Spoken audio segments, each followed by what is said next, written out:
भाजपा जिस परिवारवाद का हमेशा से विरोध करती रही है, अब वही परिवारवाद भाजपा की सबसे बड़ी चुनौती का सबब बनता जा रहा है।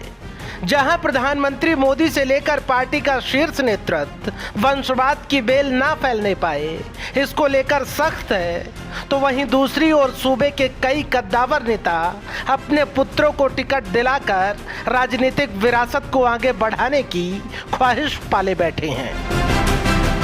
गौरतलब है कि हाल ही में उत्तर प्रदेश में हुए चुनाव में भाजपा ने दिग्गज नेताओं के पुत्रों के टिकट काटकर बिल्कुल साफ संकेत दे दिए हैं कि पार्टी में वंशवाद की वेल नहीं फैलने दी जाएगी।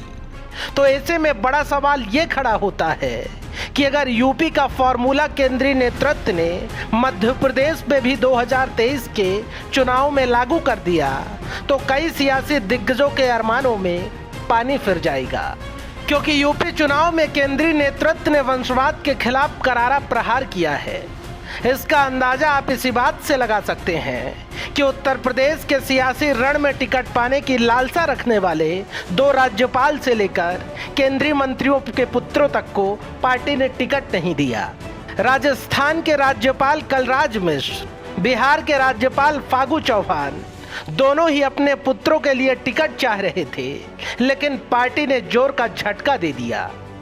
केंद्रीय मंत्री राजनाथ सिंह अपने दूसरे बेटे नीरज को लखनऊ कैंट से चुनाव लड़ाना चाह रहे थे, लेकिन टिकट की चाह में हाथ खाली ही रह गए।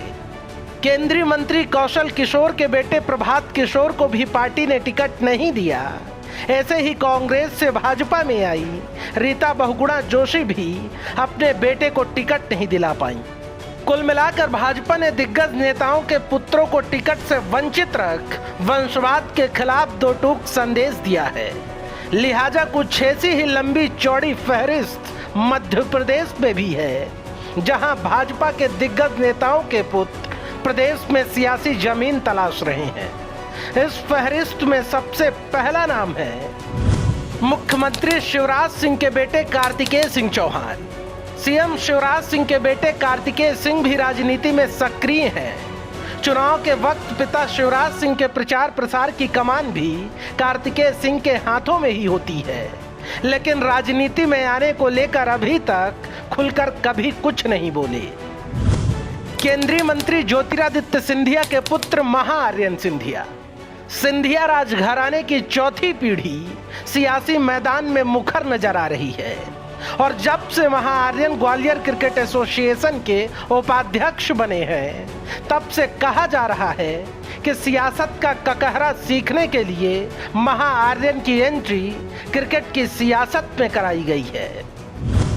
गृह मंत्री नरोत्तम मिश्रा के पुत्र सुकर्ण मिश्रा, भाजपा प्रदेश कार्य समिति के सदस्य और गृह मंत्री नरोत्तम मिश्रा के पुत्र भी लोगों से जनसंपर्क कर पिता के नक्शे कदम पर चलते हुए नजर आ रहे हैं। चर्चा है कि सुकर्ण मिश्रा ग्वालियर चंबल संभाग में अभी से ही खासा सक्रिय हो चुके हैं।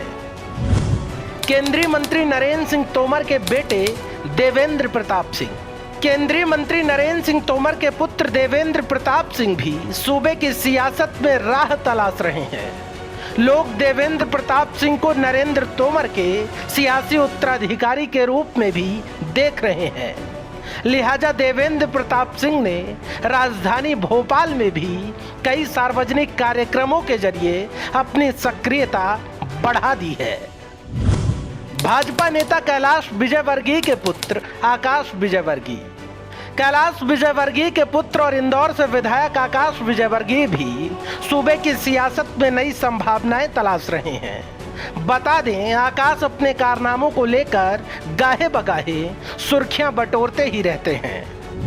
कद्दावर नेता प्रभात झा के बेटे तुष्मुल झा, मध्य प्रदेश भाजपा के पूर्व अध्यक्ष प्रभात झा के बेटे तुष्मुल झा भी सूबे की सियासत में एंट्री करने की जुगत में लगे हुए हैं। वो लगातार लोगों से मिलने जुलने सहित पिता की तर्ज पर सियासत करने की चाह रखते हैं। मंत्री गोपाल भार्गव के बेटे अभिषेक भार्गव, शिवराज कैबिनेट में मंत्री गोपाल भार्गव के पुत्र अभिषेक भार्गव भी सूबे की सियासत में खासा सक्रिय नजर आ रहे हैं। अभिषेक तब चर्चाओं में आ गए थे जब पंचायत चुनाव में परिवारवाद का मुखर होकर विरोध किया था। कुल मिलाकर ये तो कुछ एक ही नाम है। अभी सियासी हसरतें पाले बैठे कई दिग्गज नेताओं के पुत्र और भी हैं जो साल 2023 के सियासी राजमार्ग में अपनी गाड़ी पूरी रफ्तार से दौड़ाना चाहते हैं, लेकिन केंद्रीय नेतृत्व का फैसला उनके सियासी राह में एक बड़ा रोड़ा बन सकता है। रूपेश मिश्रा के साथ ब्यूरो रिपोर्ट, मध्य प्रदेश पत्रिका।